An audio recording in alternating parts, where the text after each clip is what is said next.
दोस्तों आज की कहानी साउथ एशियन वाटर्स की है। दोस्तों समय कोई भी हो, लेकिन वाटर हमेशा से ही लोगों के बीच किसी न किसी फॉर्म में एक कॉन्फ्लिक्ट का मुद्दा रहा है। जिन नदियों के तट पर मानवता ने जन्म लेकर फलना फूलना शुरू किया, आज वही नदियां कुछ देशों के बीच बड़े बड़े डिस्प्यूट्स का कारण बन रही हैं। अगर साउथ एशिया पर गौर करें तो यहाँ सबसे पहले वाटर डिस्प्यूट का एविडेंस हमें बुद्धिस्ट लिटरेचर में देखने को मिलता है। ये डिस्प्यूट रोहिणी रिवर के वाटर को लेकर साक्यान और कोलियान ट्राइब्स के बीच देखने को मिला था। डॉक्टर बी आर अम्बेडकर के मुताबिक यही डिस्प्यूट गौतम बुद्ध के अपने घर और फैमिली को छोड़ने का अहम कारण था। आज इस बात को तो कई हजार साल बीत चुके हैं, लेकिन आज भी मुद्दा वही है। फर्क इतना है कि आज गौतम बुद्ध के विजडम की जगह सेल्फ इंटरेस्ट ले चुका है। खैर, आज की वीडियो में हम आपका ध्यान साउथ एशिया के डिस्प्यूटेड वाटर्स की ओर लेकर जाना चाहेंगे। तो चलिए शुरू करते हैं इस रीजन में वाटर डायनेमिक्स के ब्रीफ ओवरव्यू से। नमस्कार दोस्तों, मेरा नाम है आदर्श और स्वागत है आपका स्टडी आईक्यू में।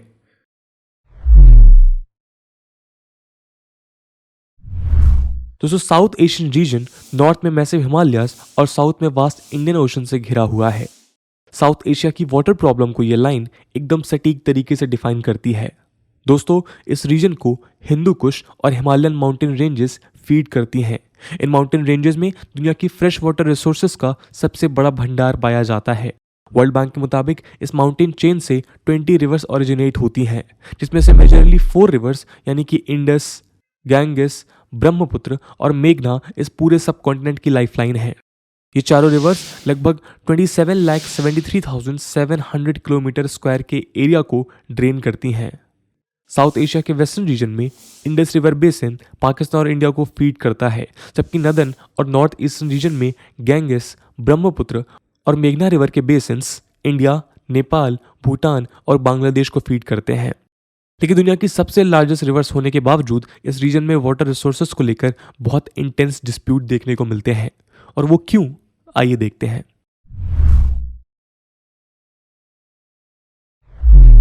दोस्तों साउथ एशियन रीजन में आज हमें काफी बड़े लेवल पर वाटर शॉर्टेज देखने को मिल रही है, जिससे ये रीजन एक वाटर स्ट्रेस्ड रीजन में तब्दील हो चुका है। एशियन डेवलपमेंट बैंक के मुताबिक वाटर स्कार्सिटी के केस में पाकिस्तान आम दुनिया में पहले स्थान पर है। साउथ एशिया दुनिया का सबसे हैवीली पॉपुलेटेड रीजन है और यहाँ के लगभग 1.3 बिलियन पीपल अपनी वाटर नीड्स के लिए इन्हीं रिवर्स पर डिपेंडेंट है। ये रिवर बेसिन्स यहाँ कई करोड़ों लोगों को फीड करने के साथ साथ इस रीजन की सिंगल लार्जेस्ट इकोनॉमिक रिसोर्सेज भी हैं। यहाँ के सभी देश मेजरली एग्रेरियन इकोनॉमीज हैं। उनका एग्रीकल्चर मेनली रिवर वाटर्स पर ही डिपेंडेंट होता है। साथ ही यही वाटर रिसोर्सेज उनके एनर्जी डिमांड्स को पूरा करने के लिए हाइड्रो पावर प्रोडक्शन में भी बहुत क्रूशियल हो जाती है। साथ ही ये इन देशों की इंडस्ट्रियल यूनिट्स के लिए भी फ्यूल का काम करता है। लेकिन जैसे जैसे इन देशों में इंडस्ट्रियलाइजेशन, एग्रीकल्चरल डेवलपमेंट, अर्बनाइजेशन और डोमेस्टिक डिमांड्स बढ़ रही हैं, वैसे वैसे ये वाटर रिसोर्सेज भी खत्म होते जा रहे हैं। उदाहरण के तौर पर कई एस्टिमेट्स बताते हैं कि 2050 तक इंडिया में वाटर रिसोर्सेज की डिमांड दोगुना बढ़कर 1.4 ट्रिलियन क्यूबिक मीटर तक पहुंच सकती है, जिससे इंडिया भी वाटर स्कार्स देशों की लिस्ट में शामिल हो जाएगा। हिमालयाज में बढ़ रहे क्लाइमेट चेंजेस भी इस रीजन में वाटर को लेकर इनसिक्योरिटी बढ़ा रहा है। कुछ रिपोर्ट्स तो ये भी दावा करती हैं कि आने वाले 3 दशकों में जब इस रीजन के सभी ग्लेशियर्स मेल्ट हो जाएंगे, तब ये तीनों मेजर रिवर्स साल के 12 महीने नहीं बल्कि कुछ ही सीजन्स में देखने को मिला करेंगी। इसके अलावा इन देशों में वाटर रिसोर्सेज का मिसमैनेजमेंट और इनसफिशिएंट स्टोरेज कैपेसिटीज भी इस प्रॉब्लम को और भी ज़्यादा बढ़ा रही हैं। दोस्तों इसके अलावा चाइना और तिब्बत इस रीजन के वाटर डायनेमिक्स में बहुत इंपॉर्टेंट रोल प्ले करती हैं, और वो इसलिए क्योंकि इस रीजन की ज़्यादातर रिवर्स तिब्बतन प्लेटू से ओरिजिनेट होती हैं।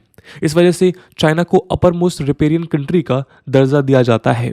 रिवर जहाँ से ओरिजिनेट होती हैं उसको अपर रिपेरियन कहा जाता है, और जिस तरफ बहती हैं उन सभी एरियाज को लोअर रिपेरियन कहा जाता है।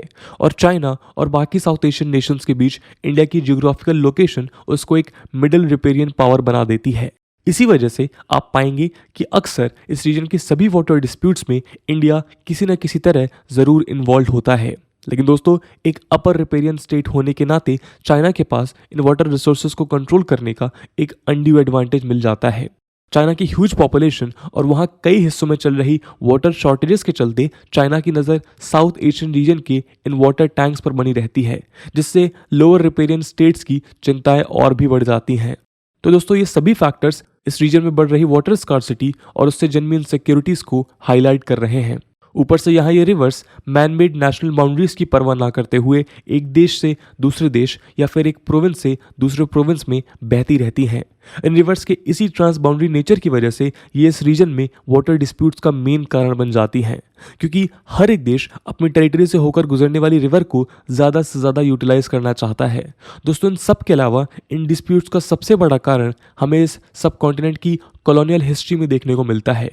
दोस्तों, इस रीजन का partition in trans boundary river systems के मुताबिक नहीं बल्कि रिलीजियस डिविजन्स के आधार पर हुआ था, जिससे आज ये रिवर्स इन नेशंस के बीच अनबैलेंस तरीके से बटी हुई हैं और इन देशों के बीच मौजूद सोशियो पॉलिटिकल टेंशंस और lack of trust and cooperation in dispute के रेजोल्यूशन को और भी ज़्यादा मुश्किल बना देती हैं।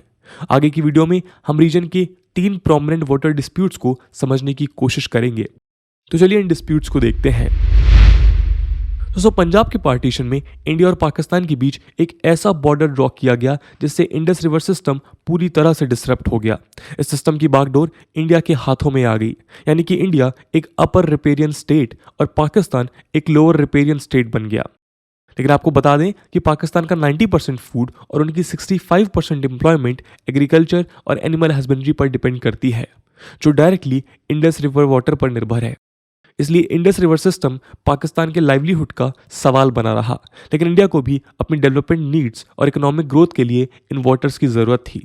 कुल मिलाकर दोनों ही देश इन रिवर वाटर्स पर अपना इन्फ्लुएंस एक्सर्ट करना चाहते थे और देखते ही देखते ये इशू दोनों के बीच एक हॉस्टाइल डिस्प्यूट में तब्दील हो गया।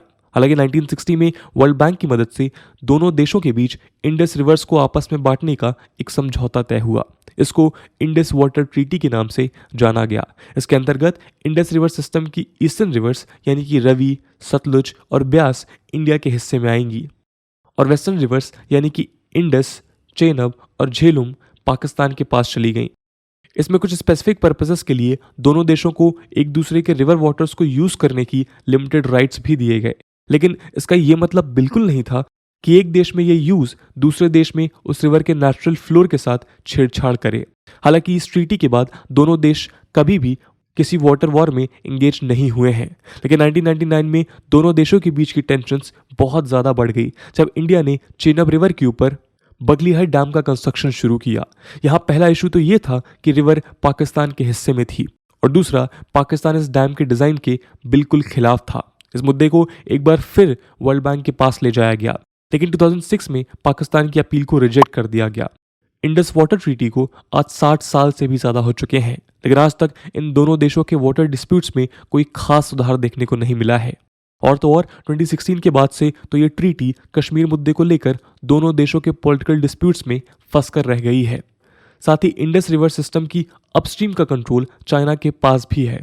और तो और चाइना आज पीओके यानी पाकिस्तान ऑक्युपाइड कश्मीर में डैम बिल्डिंग के कई प्रोजेक्ट्स में भी इन्वॉल्व है, जिससे इंडिया और पाकिस्तान के बीच इंडस वाटर के शेयरिंग इश्यूज और भी ज़्यादा कॉम्प्लिकेटेड हो जाते हैं। अब बात करते हैं इंडिया और बांग्लादेश की। आपको बता दें कि इंडिया और बांग्लादेश आपस में 54 रिवर शेयर करते हैं, लेकिन इन दोनों के बीच सबसे बड़ा डिस्प्यूट गैंगस और ब्रह्मपुत्र रिवर को लेकर है। दोस्तों, 1951 में इंडिया ने वेस्ट बंगाल में बांग्लादेश बॉर्डर से लगभग 16 माइल्स ऊपर गैंगस की एक ट्रिब्यूटरी भागीरथी पर फरक्का बैरेज का कंस्ट्रक्शन शुरू किया था।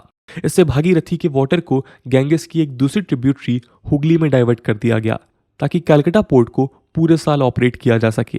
लेकिन ये डैम बांग्लादेश की वाटर सप्लाईज के लिए खतरा बन गया। इस डैम से बांग्लादेश की रिवर्स को इनफ सप्लाई नहीं मिल पा रही थी और साथ ही इस डैम की वजह से वहां पर मैसिव फ्लड्स का खतरा भी बना रहता था। इस डिस्प्यूट को रिजॉल्व करने के लिए दोनों देशों ने 1972 में एक जॉइंट रिवर कमीशन एस्टैब्लिश किया और इस मुद्दे को लेकर कई बार बातचीत हुई, लेकिन इसका कोई हल नहीं निकल पाया।